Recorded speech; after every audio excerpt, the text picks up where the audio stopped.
इसी प्रकार से महाराज श्री के श्रीमुख से कथा प्रसंगों का निरंतर आनंद लेने के लिए पूज्य श्री के आधिकारिक YouTube चैनल को जरूर सब्सक्राइब करें और बेल आइकन को दबा दें।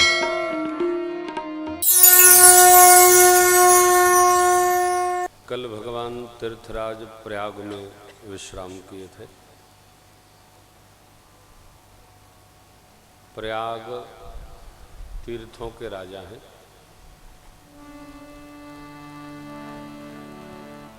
राजा का अपना ऐश्वर्य होता है।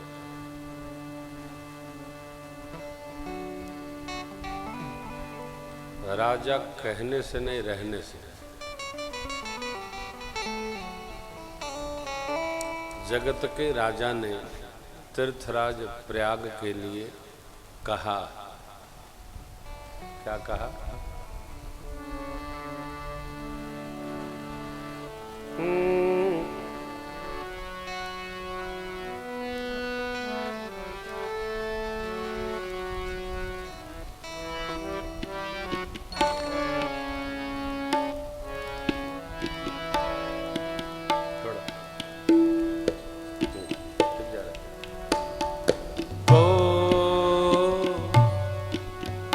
कही सकई प्रयाग प्रभावो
किसने कहा?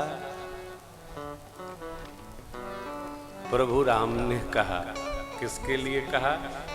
तीर्थों के राजा के लिए कहा। देखिए, बात वो नहीं है कि क्या कही गई, बात वो है कि किसके द्वारा कही गई।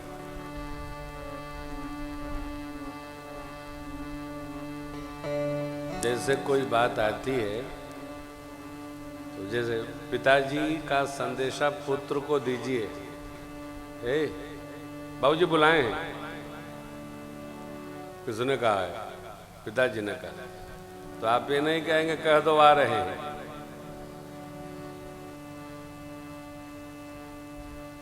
चले सबे विराम ते ही काला, धीर धर्म धुर दीन दयाला। जैसे केवट जी ने कहा प्रभु गुरुदेव भगवान भी आए हैं, परमात्मा दौड़ पड़े। किसने कही? उन्होंने कही। तो किसने कही, इसी से उस बात का प्रभाव, प्रताप और प्रवेश तो हृदय में उतरता है। किसने कही? और किसको बनने की बड़ी तैयारी होती है।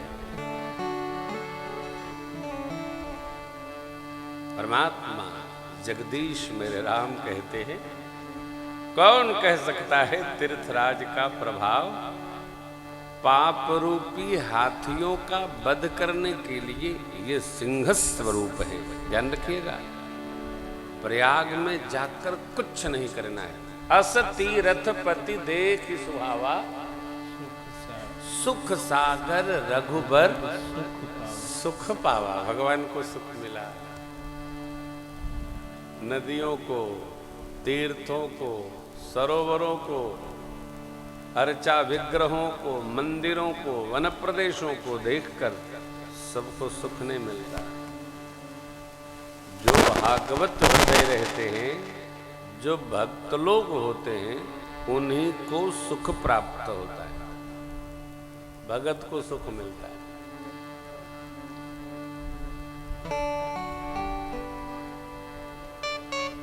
जो भगत होते हैं ना, वो बड़े आनंदित होते हैं। भगत से भगत मिलते एकदम गदगद हो जाते। आहा भैया आवा आवा आवा, बैठा कुछ राम चर्चा होए। वस्तुतः राम चर्चा ही स्वार्थ है और परमार्थ है। साधन साच जीव करे सत्य। ये जो भगवत चर्चा है, यही हमारी आपकी थाती है। कितना आनंद आता है, चर्चा ही करो बस। वाह क्या बात, आनंद। प्रभु तीर्थराज में विश्राम किए, विदा चाहते हैं तो परमार्थ तत्ववेत्ता भरद्वाज जी अपनी प्रशंसा करने लगे। काहे? सौभाग्य की। महाराज हमारा बड़ा भाग्य, आप आए प्रभु। हमने तो सोचा भी नहीं था कि आप आएंगे। तीर्थराज प्रयागवास हमारा मानो सफल हो गया।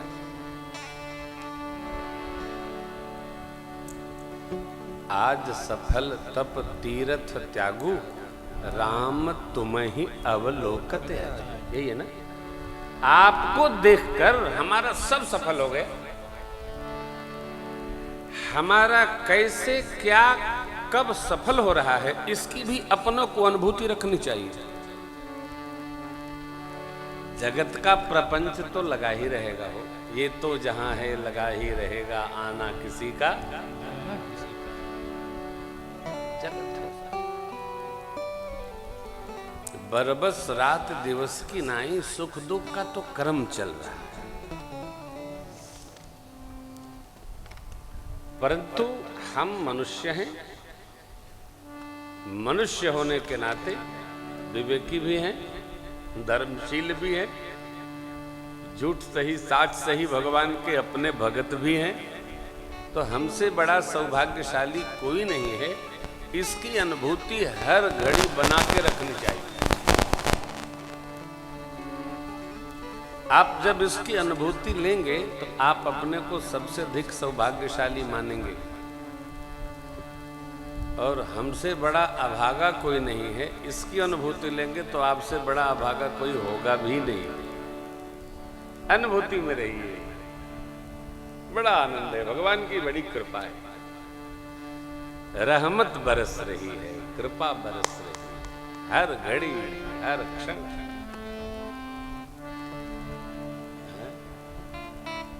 क्यों नहीं है? मैं तो पूरा इसका नॉमेनक्लेचर तैयार करता हूं। मानव का जीवन मिला है, भारत भूमि में मिला है, उत्तर प्रदेश में मिला है जहां रामकृष्ण भगवान पूर्णावतार आए। गंगा यमुना सरस्वती की गोद में हम कहीं यमुना जी हैं, कहीं सरजू मैया हैं, कहीं गंगा मैया हैं। जहां दक्षिण के लोग जबरन आते हैं वहां हमको भगवान ने अपने पुण्य से भेज दिया। हम कितने भाग्यशाली हैं। अरे आप सब तो काशी क्षेत्र में वास करते हो। 40 कोस है काशी क्षेत्र का जो परिधि क्षेत्र है, 40 कोस है। एक कोस में 3 किलोमीटर होता है ना, तो आप लगभग बराबर पे हैं। और फिर यहां बैठ के भी रुदन करें तो क्या कहना। तो हमारी जो सकारात्मक सोच है वो हमारी ऊर्जा को और ऊपर ले जाती है। हमसे भाग्यशाली नहीं। और यदि आप अपने को भाग्यशाली मान जानकर परमात्मा की कृपा की अनुभूति करेंगे तो आप आनंद में रहेंगे। एक ही काम बस।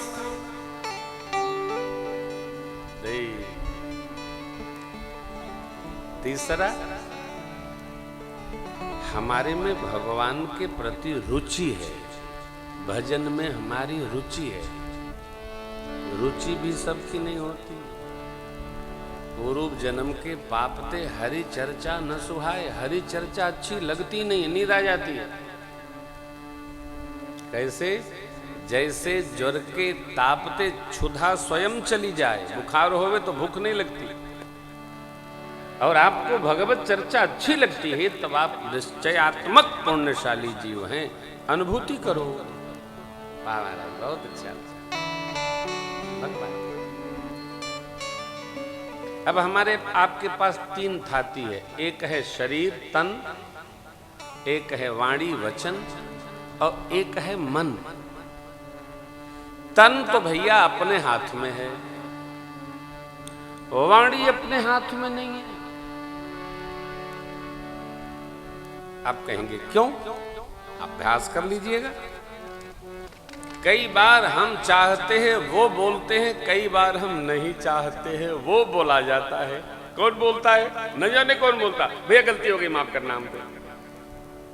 बोला ही जाता है। तन अपने बस में है, न वाणी अपने बस में है और न मन अपने बस में।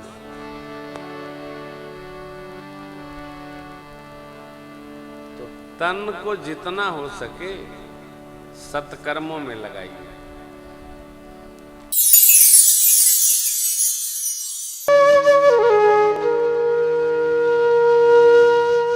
इसी तरह सुनते रहिए। चैनल को सब्सक्राइब करिए, बेल आइकन को दबा दीजिए और पुण्य अर्जन के लिए अपनों में शेयर करिए।